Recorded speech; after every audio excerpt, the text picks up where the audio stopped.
Donc pour la carte de bump, en fait, c'est simple, hein, c'est un autre programme qui est un petit peu différent. Au lieu d'interpréter des valeurs X, Y, Z, donc des valeurs rouge, vert, bleu, il va interpréter des valeurs blanches, grises, noires. Il va faire exactement ce qu'on lui demande. Donc pour ce faire, c'est une carte de bump. Donc on supprime la carte normale, d'accord? On sélectionne le programme supr pour le supprimer. Shift A, on retourne dans vecteur, et là on a bump, vous voyez? Programme bump.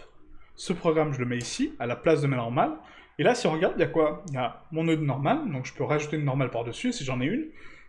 Il se raccorde où? Ben, il va dans normal, parfait, c'est là où je voulais le mettre. Je le raccorde.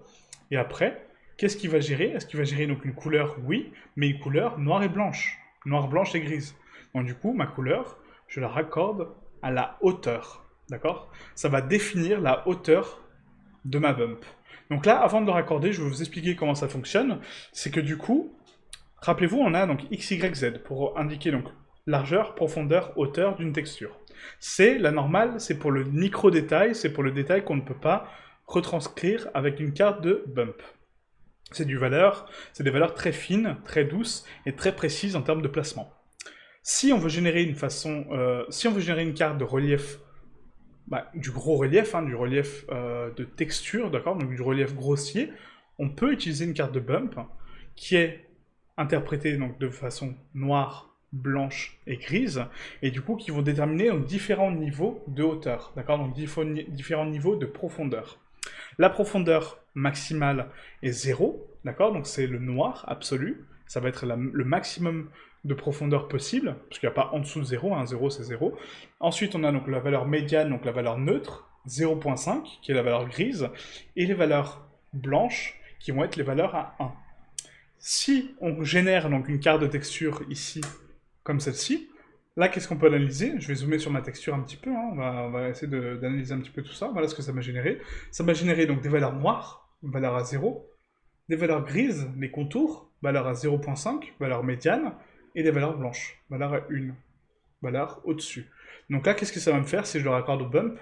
Les zones noires vont être creusées, les zones grises vont être neutres, donc vont être au même seuil que d'habitude, et les valeurs blanches vont être en relief.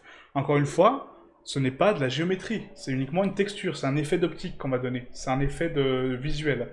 C'est un petit tricks qu'on va rajouter des ombrages un petit peu, jouer avec la rugosité, pour donner un effet de relief, alors qu'il n'y en a pas de relief. C'est juste de la texture, mais ça donne l'illusion que le relief est là.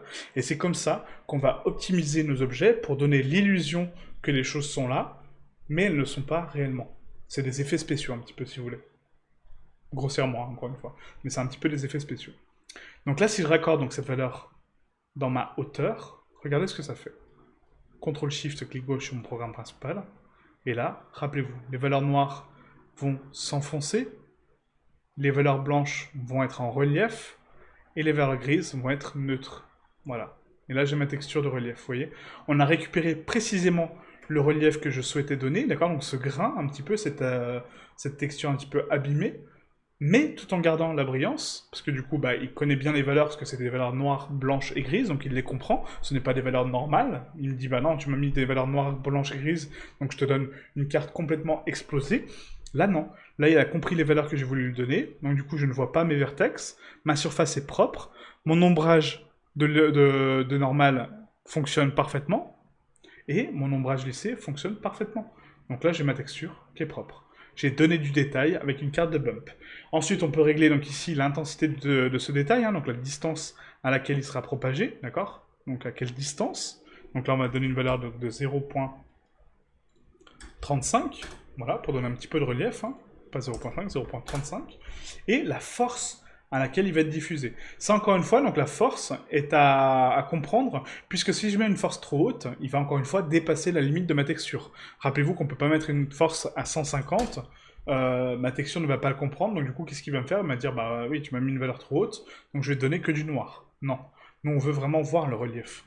Donc une valeur à 1, c'est propre, mais une valeur à 0.65, c'est encore mieux, d'accord? C'est un relief parcimonie, d'accord? Vraiment très, très léger, mais qui est quand même visible. Et là, on a une carte de relief parfaite. Ok? Voilà.